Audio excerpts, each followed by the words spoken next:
സാഹചര്യം ഉണ്ടായിരുന്നു. ആ സമയത്ത് ഞങ്ങൾ ആദ്യം ചെയ്തു റെന്റിനൊരു വീടെടുക്കും. അവരുടെ കല്യാണം നടത്തി. ഡയറക്ട് സെല്ലിംഗ് ബിസിനസിന്റെ പവറാണ് പറയുന്നത്. ഒരു 2 വീലർ പോലും സ്വന്തമായിട്ടില്ലാതെ ഞങ്ങളുടെ വീട്ടിലേക്ക് 2 ആഴ്ച കൊണ്ട് 2 വാഹനങ്ങൾ വന്നു. അതിലൊന്നൊരു ടാറ്റ ഇൻഡിക്കയും ഒരു ടാറ്റ ഇൻഡിഗോയും വന്നു. ഡയറക്ട് സെല്ലിംഗിലൂടെ 2.5 വർഷം കൊണ്ട് ഒരു മാറ്റം ഉണ്ടായില്ല. കാരണം അത് ടീം ഉണ്ടാവുന്ന സമയമാണ്, ടേൺ ഓവർ ഉണ്ടാവുന്ന സമയമാണ്. അതുകൊണ്ടൊന്നും ബിസിനസിനെ വിലയിരുത്തരുത്. ക്ഷമ വേണം. എന്നാണ് പറയുന്നത്. ക്ഷമിക്കുന്നവരോടൊപ്പമാണ് നിശ്ചയമായി ദൈവം എന്നാണ് പറയുന്നത്. അപ്പൊ ഞാൻ പറയുന്നത്, എന്റെ സഹോദരന്റെ വിവാഹം നടന്നു. ഇവിടെ നിന്നൊക്കെ പതുക്കെയാണ് വന്നത്. എന്റെ 23ാമത്തെ വയസ്സിൽ അന്ന് ഞാൻ വാങ്ങി ഞങ്ങളുടെ നാട്ടിൽ 5000 സ്ക്വയർ ഫീറ്റിന് മേലെ വില ഒരു നല്ല വീട് എനിക്ക് സ്വന്തമാക്കാനായിട്ട് സാധിച്ചു. ഡയറക്ട് സെല്ലിംഗ് ഇൻഡസ്ട്രിയുടെ പവറാണ് പറയുന്നത്. ഞാനൊരു വീടിനെ കുറിച്ചാണ് പറയുന്നത്. ഒരു ചെറിയ വീട്, ഒരു 500-600 സ്ക്വയർ ഫീറ്റ് വാർത്തൊരു വീട് സ്വപ്നം കണ്ടുവന്നത് എനിക്കുണ്ടായ മാറ്റമാണ് പറയുന്നത്. അതുപോലെ തന്നെ നല്ല നല്ല സിറ്റുവേഷൻസ്. 2008 മുതൽ ഞാൻ താമസിക്കുന്ന എറണാകുളത്ത് ഒരു നല്ല വില്ലയിലാണ്. അതോടൊപ്പം തന്നെ ഇന്ത്യയിലെ ലീഡിംഗ് ബിൽഡർ DLF കൊച്ചിയിൽ വന്നൊരു പ്രോജക്ട് ലോഞ്ച് ചെയ്തപ്പോൾ അവിടെ പോയി ഒരുമിച്ച് 4 ഫ്ലാറ്റ് നെഗോഷിയേറ്റ് ചെയ്ത് വാങ്ങിക്കാൻ എനിക്ക് സാധിച്ചു. അപ്പോൾ എന്നെ അതുകൂടാതെ ഒരു ബ്യൂട്ടിഫുൾ വില്ല എനിക്ക് സ്വന്തമാക്കാൻ പറ്റി. ഇവർ ആലോചിക്കേണ്ടത്, ഒരു ചെറിയ വീട് വേണമെന്ന് ആഗ്രഹിച്ച് അത് അത്യന്താപേക്ഷിതമായിരുന്ന ഒരു ഫാമിലിയിൽ ഉണ്ടായ ഒരു മാറ്റത്തെ കുറിച്ചാണ് ഞാൻ പറയുന്നത്. ഇത് പല സാഹചര്യങ്ങളിലും മാറി വന്നു. ഇതിന്റെയൊക്കെ ഫോട്ടോസാണ്. സമയക്കുറവുകൊണ്ട് ഞാൻ കൂടുതലൊന്നും ദീർഘിപ്പിക്കുന്നില്ല. These are the situation. ഇനി എന്നെ കേട്ടും അടുത്ത ആളുകൾക്ക് ചിന്തകളൊക്കെ ഉണ്ടാകാനും ഒരു ഡ്രീം ബിൽഡ് ചെയ്യാൻ സഹായിക്കുന്ന ഒരു ചെറിയ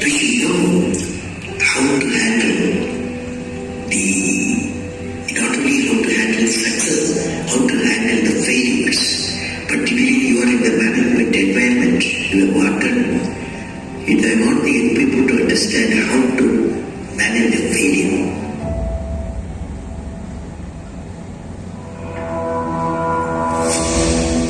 Any task you do, you have to come across problem.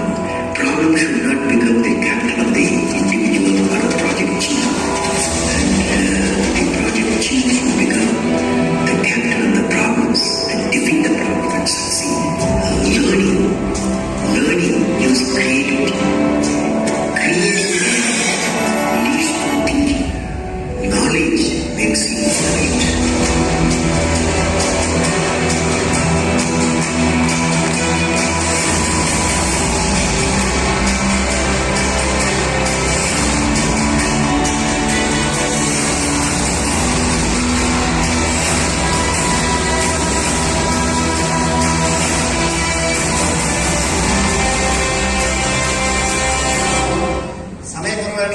കാണിക്കത്തില്ല. ഇതിന് മാത്രമാണ് കാണിച്ചത്. ഒരു ചെറിയ വീട് വേണമെന്ന ലക്ഷ്യവുമായി വന്ന ഒരു കുടുംബത്തിലുണ്ടായ മാറ്റത്തെ കുറിച്ചാണ്. ഞാനിപ്പോൾ എന്റെ പുതിയ വീടിന്റെ പരിപാടികളൊക്കെ സ്റ്റാർട്ട് ചെയ്ത് തുടങ്ങി. അടുത്ത ട്രിപ്പ് UAE പല സമയത്ത് പോയതുകൊണ്ട് അവിടെ സ്വന്തമായിട്ടൊരു ഭവനം വേണമെന്നൊരു ആഗ്രഹമുണ്ട്. കാരണം ഇപ്പൊ പോയാൽ പലപ്പോഴും ഹോട്ടലിലൊക്കെയാണ് താമസിക്കുന്നത്. അതൊന്നും മാറണം. കാരണം ലോകത്ത് വിജയിച്ച വലിയ വ്യവസായികളെ നോക്കിയപ്പോൾ അവരൊക്കെ തന്നെ അങ്ങനെയാണ്. അങ്ങനെയുള്ള ചിന്താഗതി എനിക്കുണ്ടെങ്കിൽ അങ്ങനെ വളരാൻ കഴിയും.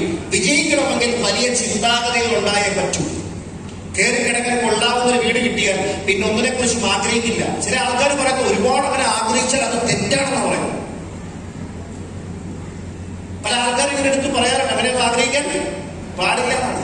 അപ്പൊ ഞാൻ പറയുന്നത് അറിവില്ലായ്മയുടെ ലക്ഷണമാണ്. എന്റെ പറഞ്ഞ മാത്രം ഡയറക്റ്റ് എടുക്കരുത്. ഖുർആനിലൊരു ചാപ്റ്റർ ഉണ്ട്, ഞാൻ കൂടുതൽ വിശദീകരിക്കുന്നൊന്നുമില്ല. അലം നശ്റഹ് ലക സദറക എന്ന് തുടങ്ങുന്ന ഒരു ചാപ്റ്റർ. അതിനകത്ത് ഇങ്ങനെ പറഞ്ഞു പോകുമ്പോൾ സെക്കൻഡ് ലാസ്റ്റ് ഉള്ള ഒരു വരിയിൽ പറയുന്ന ഒരു കാര്യം, ഒരു കാര്യം നിങ്ങൾ പൂർത്തീകരിച്ചാൽ മറ്റൊന്നിലേക്ക് നിങ്ങൾ മുഴുകണം എന്ന് പറഞ്ഞത് ഞാനല്ല, തമ്പുരാൻ. നിന്റെ നാഗങ്ങളിൽ പ്രതീക്ഷ അർപ്പിച്ച് നീ പ്രവർത്തിക്കണം എന്ന് പറഞ്ഞത് ഖുർആനിലൂടെ പറഞ്ഞതാണ്. അള്ളാഹു മനുഷ്യരോട് മുഴുവനായിട്ട് പറഞ്ഞതാണ്. അതുകൊണ്ട് ഒരു ലക്ഷ്യം പൂർത്തീകരിച്ചാൽ മതി. ഇനി ഇങ്ങനെ അഡ്ജസ്റ്റ് ചെയ്തൊക്കെ ജീവിച്ചാൽ മതി. നമ്മൾ വളർന്നെങ്കിലേ ഇത് മറ്റുള്ളവർക്ക് എന്തെങ്കിലുമൊക്കെ ചെയ്യാൻ പറ്റൂ. സക്കാത്ത് പോലെ കൊടുക്കാൻ പറ്റൂ. കറക്റ്റാണോ? യെസ്. നമ്മളെ ഒന്നുമില്ലെങ്കിലും അതുപോലെ കൊടുക്കാൻ കഴിയില്ല. അതുകൊണ്ട് പടച്ചവൻ അനുഗ്രഹിച്ച് നൽകിയ ഈ കഴിവുകളെ വർദ്ധിപ്പിച്ച് മറ്റുള്ളവർക്ക് പ്രേരണയാവുന്ന ഒരു വിജയ കഥയായി നിങ്ങളുടെ ജീവിതം മാറ്റാൻ നിങ്ങൾ കഠിനാധ്വാനം ചെയ്യണം. ആ ഒരു അർപ്പണബോധം നിങ്ങളുടെ കമ്മിറ്റ്മെന്റിൽ ഉണ്ടാവണം. അത് തന്നെയാണ് എന്റെ ലക്ഷ്യം. ഞാൻ ഈ വേദിയിൽ നിന്ന് സംസാരിക്കുമ്പോൾ എന്റെ ഇപ്പോഴത്തെ അച്ചീവ്മെന്റിനെ കുറിച്ച് പറയുന്നത് എന്റെ മനസ്സിലുള്ളതൊക്കെ വളരെ വലുതാണ്. ഞാൻ ആദ്യകാലങ്ങളിൽ ബിസിനസ് ചെയ്യുമ്പോഴുള്ള സ്വപ്നമാണ് ഒരു 2 വീലർ. ഒരു ദിവസം 20-25 കിലോമീറ്റർ ഞാൻ നടന്ന് സഞ്ചരിച്ചിട്ടുണ്ട്. പല സമയത്തും സാമ്പത്തിക പ്രതിസന്ധി കാരണം ഭക്ഷണം കഴിക്കാതെ പോലെ ഇരുന്നിട്ടുണ്ട്. ആ സമയത്ത് ഞാൻ വാങ്ങിയൊരു 2 വീലറാണത്. പിന്നീട് വന്നത് പെട്ടെന്നാണ് ഒരു ടാറ്റയുടെ ഇൻഡിഗോ കാറ്. വിവാഹ സമയത്തുണ്ടായത് ഒരു സ്കോഡയായിരുന്നു. ഇന്നോവ പോലുള്ള പല പല വാഹനങ്ങൾ മാറി ഉപയോഗിച്ചു. വർഷങ്ങളായി ഞാൻ ഈ കാർ മെയിൻറ്റെയിൻ ചെയ്തു. BMW.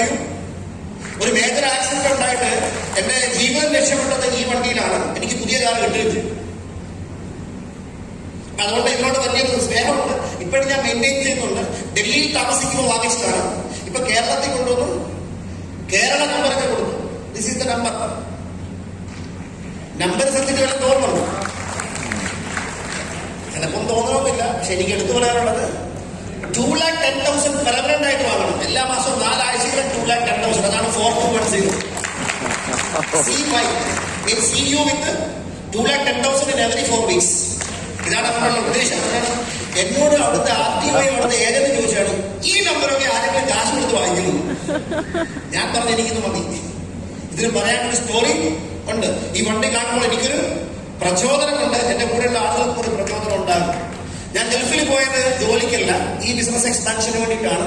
കഷ്ടപ്പെട്ട് ഡ്രൈവിംഗ് ലൈസൻസ് കിട്ടിയതിന്റെ അന്ന് വൈകുന്നേരം കടയിൽ പോയി 2 കിലോ പഞ്ചസാര വാങ്ങുന്ന അതേ ലാഘവത്തോടെ ഈ ഒരു കാർ എനിക്ക് സ്വന്തമായിട്ട് വാങ്ങാൻ പറ്റും.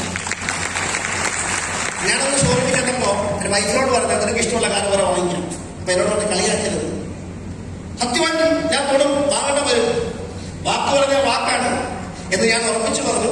ആൾ കുറെ നേരം വട്ടം കറങ്ങി വന്നിട്ട് ഈ ഫോർച്യൂണറെ വന്ന് തൊട്ടും അപ്പൊ തന്നെ ചെക്ക് എഴുതി കൊടുത്തു. ആ വണ്ടി കൊണ്ടാണ് ഞങ്ങൾ വീട്ടിൽ പോയത്. 2 വീലർ വാങ്ങണമെന്ന് 6 വർഷം കഷ്ടപ്പെട്ടിട്ട് വാങ്ങാൻ കഴിയാതിരുന്ന ഒരു സാഹചര്യം എനിക്കുണ്ടായിരുന്നു. അപ്പൊ ഞാൻ മെയിൻറ്റെയിൻ ചെയ്യുന്ന ഒരു മെർസിഡീസിന്റെ 350 എന്ന് പറയുന്ന GLS 350 എന്ന് ഓൺ റോഡായിട്ട് 1,17,00,000 രൂപ എനിക്കായ കാറാണ്. അന്ന് മലയാളികളോട് പറഞ്ഞതുപോലെ I am very happy to tell you ഈ വണ്ടിക്ക് ഇവിടെ ഓടിക്കുന്നത് മുമ്പിൽ കിടപ്പുണ്ട്.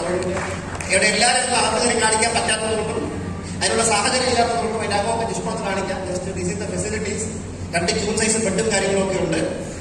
മൂന്നാറോ ഊട്ടിയോ കൊടൈക്കനാലോ പോലും ടൂർ പോകാൻ പറ്റാതെ എനിക്ക് എന്റെ ഫാമിലിയോടൊപ്പം 50-ലധികം രാജ്യങ്ങളിൽ ഒരു ടെൻഷനും ഇല്ലാതെ ടൂർ പോകാം. ഞാൻ പറഞ്ഞ വാക്ക് നിങ്ങൾ ഓർക്കണം. ഒരു ടെൻഷനും ഇല്ലാതെ ടൂർ പോകാനായിട്ട് പറ്റി. ഇപ്പോഴുള്ള ആഗ്രഹം മരിക്കുന്നതിന് മുമ്പ് ലോകരാജ്യങ്ങൾ മുഴുവൻ കാണണമെന്നാണ്. വെറുതെ ഇങ്ങനെ പോയി കണ്ടു ഇനി തിരിച്ചു പോരാണെന്നുള്ളതല്ല. അവർക്കൊന്ന് ഫീൽ ചെയ്തിട്ട് വരാൻ കഴിയണം. ചിന്തകളെ വർദ്ധിപ്പിക്കണം. അല്ലെ, നമ്മുടെ തിങ്കിങ് അതിനെ ഉയർത്തണം. അത് മാത്രമേ ഉള്ളൂ. ഞാൻ മാത്രമല്ല, എന്റെ ടോട്ടൽ ഫാമിലി, എന്റെ വൈഫിന്റെ ഫാമിലി ലോകമഹാത്ഭുതങ്ങൾ ഓരോന്നോരോന്ന് കണ്ട് ഓൾമോസ്റ്റ് തീർന്നിപ്പോയി. കൂടുതലായിട്ട് ലേറ്റസ്റ്റ് നടക്കുന്ന ഇങ്ങനെ ഒരുപാട് എക്സ്പീരിയൻസ്. ഫ്യൂച്ചർ മ്യൂസിയം, എക്സ്പോ എന്ന് വേണ്ട, ലോകത്തിലെ ഏറ്റവും നല്ല പാർക്സ്, ലോകത്തിലെ ഏറ്റവും ബ്യൂട്ടിഫുൾ ആയിട്ടുള്ള രാജ്യങ്ങൾ, US, കാനഡ തുടങ്ങിയ ഒരുപാട് രാജ്യങ്ങൾ, യൂറോപ്പ് ഫുള്ള് ഇതൊക്കെ കാണാനായിട്ട് എനിക്ക് ഡയറക്ട് സെല്ലിംഗ് ബിസിനസിനോട് സാധിച്ചു. ഇത് ഡെഡ് സീ മിനറൽസ് ആണ്. ഞാൻ സമയമൊന്നും കളയുന്നില്ല, വീഡിയോ ഒന്നും കാണിച്ച്. ഇതൊക്കെ യൂറോപ്പും സ്വിറ്റ്സർലൻഡും തുടങ്ങിയ സ്ഥലങ്ങളൊക്കെയാണ്. ഇതൊക്കെ വിത്ത് ഫാമിലി ആയിട്ട് 1-2 മാസമൊക്കെയാണ്. നല്ലൊരു സന്തോഷകരമായ ഒരു ജീവിതം ആ 2 മാസം കൊണ്ട് ജീവിച്ചത് 200 വർഷമാണ് എന്ന് ഞാൻ പറയും. ജീവിക്കുന്ന വർഷമല്ല പ്രധാനം, വർഷിക്കുന്ന ജീവിതമാണ് പ്രധാനം. എനിക്ക് എടുത്തു പറയാനുള്ളത് ഇതുപോലെയുള്ള സ്ഥലങ്ങളൊക്കെ പോയി കാണുമ്പോൾ അതെനിക്ക് വാക്കുകളിലൊന്നും കൺവേർട്ട് ചെയ്യാനുള്ള കഴിവ് എനിക്കില്ല. ഞാനൊരു സാധാരണക്കാരനാണ്. ഞാൻ തുറന്നു പറയുന്നത് ഇതുപോലെയൊക്കെ ജീവിതത്തിൽ നമുക്ക് സന്തോഷം ഉണ്ടാവണം. പണ്ട് ഞങ്ങളുടെ നാട്ടിൽ കൂടെ ഹൗസ് ബോട്ട് പോകുമ്പോൾ ഞങ്ങൾ പറഞ്ഞൊരു ഡയലോഗ്, ഒരുപാട് കാശുള്ളവർ എന്ത് ചെയ്യണമെന്ന് അറിയാൻ വയ്യാതുണ്ടാകുമ്പോൾ നെഗളിപ്പാണ് കുടുംബത്തിനെ വിളിച്ചുകൊണ്ട് ഈ വള്ളത്തെ ഹൗസ് ബോട്ടിൽ ഞങ്ങൾ പറയുന്ന പേര് വള്ളം എന്നൊക്കെ പറയാറുണ്ട്. വലിയ വലിയ വീടുകളൊക്കെ ആൾക്കാർ കാട്ടി വെക്കുമ്പോൾ ഞങ്ങൾ പോയി ചോദിക്കും ഇവരൊക്കെ എന്തിന്റെ ആവശ്യം? ഇത്ര വലിയ കൊട്ടാരാവ് പണിയേണ്ടതല്ല കാര്യമുള്ളൂ. അന്നത്തെ ചിന്താഗതി അത്രേ ഉള്ളൂ. അതിനപ്പുറത്തേക്ക് വളർന്നില്ല. ഞാൻ പറയുമ്പോൾ ഒരുപാട് ഇനിയും ഈ പഞ്ചസാര എന്നൊരു പേപ്പറിൽ, ലഡു എന്നൊരു പേപ്പറിൽ എഴുതി തന്നിട്ട് നിങ്ങളോട് ടേസ്റ്റ് ചെയ്യാൻ പറഞ്ഞാൽ എന്തൊരു മധുരമുണ്ടാവും. അതിനുണ്ടാകണമെങ്കിൽ യഥാർത്ഥ ലഡു കഴിക്കണം എന്ന് പറഞ്ഞതുപോലെ ഞാൻ എന്തെല്ലാം പറഞ്ഞാലും ഇതിനപ്പുറത്തേക്കുള്ളൊരു സിറ്റുവേഷൻ നിങ്ങൾ എൻജോയ് ചെയ്യുമ്പോൾ മാത്രമേ ഇതിന്റെ മഹത്വം എന്താണെന്നും ഇതുകൊണ്ടുണ്ടാകുന്ന സന്തോഷം എന്താണെന്ന് നിങ്ങൾക്ക് അറിയാൻ പറ്റുള്ളൂ. ഇതിന് ഒരുപാട് നന്മയും ഇതിനകത്ത് ഒളിഞ്ഞിരിപ്പ് കിടപ്പുണ്ട്. കറക്റ്റോ? Hello, you agree with me? Yes. ഇതുപോലെ നല്ല ലൈഫ് സ്റ്റൈൽ ഉണ്ടാക്കാൻ സാധിച്ചു. എന്റെ ഏറ്റവും സന്തോഷകരമായ ഒരു സിറ്റുവേഷൻ എന്ന് പറഞ്ഞാൽ നേരത്തെ കണ്ട നയാഗ്ര വാട്ടർഫോൾസ് ഒക്കെയാണ്. ഇത് ബെവർലി ഹിൽസ് ആണ്. ഇത് കണ്ടപ്പോഴാണ് ഒരു മനോഹരമായ ഇതുപോലൊരു വീട് വേണമെന്നൊക്കെ ആഗ്രഹിച്ചത്. വീട് കാണാൻ വേണ്ടി ഞാൻ ഇങ്ങനെ നടന്നു പോയിട്ട് കാണാൻ പറ്റുന്നത് അത്ര ഏരിയയിലാണ് വീട്. ലോസ് ആഞ്ചൽസിൽ. ഇത് ടർക്കിയിലെ ഫോട്ടോസ് ഒക്കെയാണ്. ഇതുപോലെ ഒരുപാട് ഇതൊക്കെ ആകാശത്തിനടുത്ത ഫോട്ടോ ആണ്, ഫ്ലൈറ്റിലൊന്നുമല്ല. കോട്ടയം ഒക്കെ അതിന്റെ ശബ്ദമാണ് ഇപ്പൊ കേൾക്കുന്നത്. It was A fantastic experience. ഇത് ഈജിപ്തിലെ പിരമിഡാണ്. ഇതുപോലെ ഒരുപാട് നൈൽ നദിയിലൂടെയാണ് മഹാനായ മൂസ എന്ന് പറയുന്ന പ്രവാചകന്റെ ചെറുപ്പകാലത്ത് ഒഴുക്കി വിട്ടെന്ന് പറഞ്ഞു. അതുകൊണ്ട് അവിടെ ഒരു ഷിപ്പർ ബുക്ക് ചെയ്തിട്ടുണ്ട്, നൈൽ ക്രൂസ് ബുക്ക് ചെയ്ത് ഞങ്ങൾ 5 ദിവസം ഇതിലൂടെയാണ് ആളൊഴുകിയ സ്ഥലത്തോടെ ഞങ്ങൾ പോയി ഓൾമോസ്റ്റ്. ഇനി എനിക്ക് എടുത്തു പറയാനുള്ളത്, ഇത് ലാസ്റ്റ് ഒരു 2 ആഴ്ച മുമ്പ് എടുത്ത ഫോട്ടോ ആണ്. മൗണ്ട് എവറസ്റ്റ് കാണാൻ വേണ്ടി പോയതാണ് നേപ്പാളില്. നടന്നു പോകാനുള്ള ത്രാണിയില്ലാത്തവർക്ക് ഫ്ലൈറ്റ് പിടിച്ചിട്ട് അത് സ്പെഷ്യൽ ട്രിപ്പാണ്. ക്യാഷ് കൊണ്ടുപോകുന്നത് മാത്രമേ ഉള്ളൂ. ഇതൊന്ന് കറങ്ങി വരാൻ ടോട്ടൽ ഫാമിലി എന്റെ മുമ്പിൽ കാണുന്നത് മൗണ്ട് എവറസ്റ്റ് അവിടെ കാണാൻ പറ്റുന്നു. ഇവിടെ ആ കാണുന്ന ഒരു മൗണ്ടൻ ആണ് mount Everest. It was A fantastic experience. സമയത്ത് എന്റെ ജീവിതത്തിലെ ഏറ്റവും വലിയൊരു ദിവസമായിരുന്നു. എനിക്ക് എന്റെ പാരന്റ്സിനോടൊപ്പം ഹജ്ജ് ചെയ്യാൻ പറ്റിയൊരു സംഭവമാണ്. അതുപോലെ ഒരുപാട് പ്രോപ്പർട്ടീസും അസറ്റ്സും കൊമേഴ്സ്യൽ ബിൽഡിംഗ്സും ഒക്കെ എനിക്ക് കൊണ്ടുപോകാൻ പറ്റിയിട്ടുണ്ട്. ഹജ്ജിനൊക്കെ പോയ സമയത്ത് 2 മേജർ ആക്സിഡന്റുകൾ ഞാൻ ഫേസ് ചെയ്തിട്ടുണ്ട്. ഞാൻ കുടുംബവും രക്ഷപ്പെട്ടു, പഠിച്ചൊരു അനുഗ്രഹം കൊണ്ട്. അതുപോലെ ഒരുപാട് ആക്സിഡന്റുകൾ എനിക്ക് ഉണ്ടായിട്ടുണ്ട്.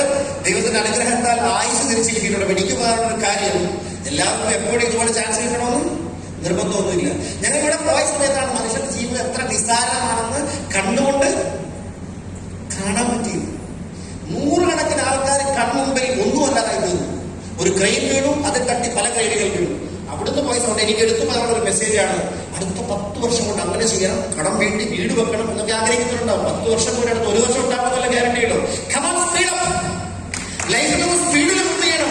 അടുത്ത 24 മണിക്കൂർ എന്ത് ചെയ്യാൻ പറ്റുന്നതാണ് നിങ്ങൾ ചിന്തിക്കേണ്ടത്. അവിടെ കഴിഞ്ഞ് ഞങ്ങൾ പോയപ്പോൾ കണ്ടത് ഇങ്ങനെ ഡെഡ് ബോഡീസ് ഇങ്ങനെ നിരന്ന് കിടക്കുന്ന പിക്ചർ ഇതൊന്നും കാണിക്കുന്നില്ല. തിരക്കിൽപ്പെട്ട ആയിരക്കണക്കിന് ആൾക്കാർ കൺമുമ്പിൽ പിടഞ്ഞു വരയ്ക്കുന്നത് ഞാൻ കണ്ടു. സുഹൃത്തുക്കളെ, എനിക്ക് എടുത്തു പറയാനുള്ള ഒരു കാര്യം, ഇതുപോലെ നമ്മുടെ ജീവിതത്തിൽ ഒരു അൺസർട്ടനിറ്റി വരാം, വന്നുകൂടെ? How many of you are prepared? നമ്മൾ എത്ര പേര് അതിനു വേണ്ടി തയ്യാറെടുത്തിട്ടുണ്ട്? ഓർക്കുമ്പോൾ തന്നെ പലർക്കും ടെൻഷനാകും, അല്ലെ? കറക്റ്റല്ലോ. പക്ഷെ നിങ്ങൾ ഈ ബിസിനസ് ഒന്ന് ഏറ്റെടുത്താൽ ഒരു 3-5 വർഷം കഴിഞ്ഞാൽ നിങ്ങൾക്ക് ടെൻഷൻ ആവുന്ന ഒരു സാഹചര്യം ഒരു കാരണവശാലും വരില്ല. This is my life style website, this is my ID. You can see there in organisation 1 580 കോടി, ഓർഗനൈസേഷൻ 2 373 കോടി. ഇവിടെ മമസാറിനെ സൂചിപ്പിച്ചു. Ceiling achievers, mini ceiling 2,10,000 21,000. ഇവിടെ നിങ്ങൾ കണ്ടു. ഞാൻ ഈ ബിസിനസ്സിൽ 2013 മുതൽ 2,10,000 എന്നുള്ള ഈ ഫിഗർ കണ്ടിന്യൂസ് ആയി വാങ്ങിച്ചുകൊണ്ടിരിക്കുന്നു. അതിലൊരു വർഷം ഞാനൊരു ആക്സിഡന്റ് ഉണ്ടായി. കൊല്ലത്ത് വെച്ചൊരു ആക്സിഡന്റ് ഉണ്ടായി. ഏതാണ്ട് 1 വർഷത്തോളം എനിക്ക് നടക്കാൻ പോലും പറ്റാത്ത സിറ്റുവേഷൻ ഉണ്ടായി. ആ സമയത്ത് ഞാൻ ബെഡ് റെസ്റ്റിലായിരുന്നു. ഈവൻ ആ ടൈമിൽ പോലും ഒരു മുടക്കവും വരാതെ ഈ 2,10,000 because of my team turn over എനിക്ക് വന്നുകൊണ്ടേയിരുന്നു കണ്ടിന്യൂസ് ആയിട്ട്. ലാസ്റ്റ് വീക്ക് ഇത് ഈ ബിസിനസിന്റെ പവറാണ്. കമ്പനി പുതിയ പ്രോഡക്റ്റുകൾ, agricultural product, health oriented product launch ചെയ്യുന്നു. ഇതിന്റെ സാധ്യത വളരെ വലുതാണ്. ഇനി ഇത് മാത്രമല്ല, മന്ത്ലി ഇൻകം വേറെ ഉണ്ട്. ഇതിന്റെ ഫസ്റ്റ് മന്ത് ഇൻകമാണ് 39,000, but second month 3,92,000, third month 7 lakh plus. ഇങ്ങനെ വന്ന് 10 ലക്ഷം, 13 ലക്ഷം, 16 ലക്ഷം, 31 ലക്ഷം, ഈവൻ 36 ലക്ഷം രൂപയൊക്കെ ഒരു ഐഡിയയിലൂടെ മന്ത്ലി ഇൻകം കിട്ടിയിട്ടുണ്ട്. അത് ഈ ബിസിനസിന്റെ പ്ലാൻ പഠിച്ചെങ്കിൽ മാത്രമേ നിങ്ങൾക്ക് മനസ്സിലാക്കാൻ കഴിയൂ. ഇതിൽ ഞാൻ ഒരുപാട് കഠിനാധ്വാനം ചെയ്തിട്ടുണ്ട്. വേണമെങ്കിൽ ഒരു കൈയടിയൊക്കെ ആവാം. കൂടുതലൊന്നും പറയാൻ ദീർഘിപ്പിക്കുന്നില്ല. പല ആൾക്കാർ ഇതൊക്കെ ശരിയാണോ? India government certificate form 16A തന്നത് മൈലേജ്, കിട്ടിയത് മുബീൻ മുഹമ്മദ്. ഒരു ക്വാർട്ടർ അഥവാ 3 മാസം കൂടി ഇരിക്കുമ്പോൾ 1,35,00,000, 1,39,00,000, 1,47,00,000, 1,78,00,000, even 1,99,00,000. എനിക്കെന്ത് കിട്ടിയെന്നുള്ളതൊന്നുമല്ല കാര്യം. നിങ്ങൾക്ക് എന്ത് വേണമെന്നും അതിൽ എത്രമാത്രം വിശ്വാസം നിങ്ങൾക്കുണ്ടെന്നും ബൈബിൾ പറയുന്ന ഒരു കാര്യമുണ്ട്. വിശ്വസിപ്പിൻ, രക്ഷ പ്രാപിക്കും. അന്വേഷിപ്പിൻ, കണ്ടെത്തും. മുട്ടുവിൻ, തുറക്കപ്പെടും. നീ നിന്റെ വിയർപ്പ് കൊണ്ട് അപ്പം ഭക്ഷിക്കുവിൻ എന്നാണ് പറയുന്നത്. കർമ്മം ചെയ്യേണ്ടവർ എങ്ങനെ കർമ്മം ചെയ്യണമെന്ന് ഭഗവത്ഗീതയെ പഠിപ്പിക്കുന്നുണ്ട്. കർമ്മണ്യേ വാധികാരസ്തേ മാ ഫലേഷു കഥാചരണ പറഞ്ഞത്. ദാറ്റ് മീൻസ് ലക്ഷ്യം എന്താകുമെന്ന് ഓർത്തിട്ടൊന്നുമല്ല. നീ കർമ്മം ചെയ്യുക, ഹൃദയം കൊണ്ട് ലക്ഷ്യമൊക്കെ താനെ ഓട്ടോമാറ്റിക്കലി വന്നോളൂ. അല്ലെ? സ്വാർത്ഥതയില്ലാതെ നീ പ്രവർത്തിക്കാൻ, കർമ്മനിരതനാകാൻ കഴിയണം. കറക്റ്റ്. ഹലോ, ഇങ്ങനെ നമ്മൾ നോക്കിയാൽ ലോകത്ത് ഒരുപാട് കാര്യങ്ങൾ നമുക്ക് മനസ്സിലാക്കാൻ കഴിയും. നിങ്ങളൊരു ശക്തമായ ലക്ഷ്യം വെക്കുക. ഞാൻ അധികമൊന്നും പറഞ്ഞു പോകുന്നില്ല. ഇന്നൊരു മികച്ച അവസരം നിങ്ങളുടെ മുമ്പിൽ എത്തി. ഞാനൊരു സമയത്ത് നോർത്ത് ഇന്ത്യയിലെ ഹരിയാനയിൽ പോയ സമയത്ത് അവിടെ ഒരു ഗ്രാമത്തിലെ പഴയ കഥ പറയുന്നത് കേട്ടു. 2 മിനിറ്റ് എടുക്കുമ്പോൾ ഞാൻ ജസ്റ്റ് ഒന്ന് പറയാം. ഒരു ധനാഢ്യനായ വ്യക്തി തന്റെ മകളെ പഴയ കാലത്തുണ്ടായ സ്വയംവരം പോലെ കല്യാണം കഴിച്ചു വിടാൻ പോകും. അപ്പൊ അതിന് വലിയ സംവിധാനങ്ങൾ പുള്ളി ഉണ്ടാക്കി വെച്ചിട്ടുണ്ട്. നാട്ടിലെ ചെറുപ്പക്കാരെല്ലാം വന്നു ഈ പെൺകുട്ടിയെ